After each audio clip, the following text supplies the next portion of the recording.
আমার ভিডিওতে সকলকে স্বাগতম। আজকে আমি একটা এই গরমেতে এনার্জি ড্রিঙ্ক আপনাদের সাথে শেয়ার করছি। তো এই এনার্জি ড্রিঙ্ক বানানোর জন্য আমি কেটে নিয়েছি মৌসুমী লেবু, কাঁচা আম, আদা, পুদিনা পাতা, লাউ পাতা আর কারি পাতা আর সমস্ত কিছুকে একসাথে দিয়ে আমি কিন্তু মিক্সিং করে নেব।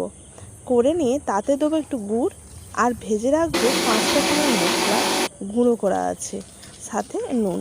তো সমস্ত কিছুকে মিক্সিং করে নিয়ে তাতে পেস্ট করে একটু লেবু দিয়ে দিলাম, দিয়ে বরফ দিয়ে দিলাম, দিয়ে আমার যে ভেজে রাখা 5 রকমের মশলার গুঁড়ো করা আছে সেই মশলা আর অল্প পরিমাণে নুন দিয়ে দিলাম, দিয়ে সুন্দর করে ঘেঁটে নিয়ে এই গরমের জন্য ফুল এনার্জেটিক একটা ড্রিঙ্কস তৈরি হলো। আর আমার ভিডিও যদি ভালো লাগে অবশ্যই লাইক করবেন, রিভিউটা দেখে নিন। এত সুন্দর খেতে লাগে, খুব সুন্দর একবারে।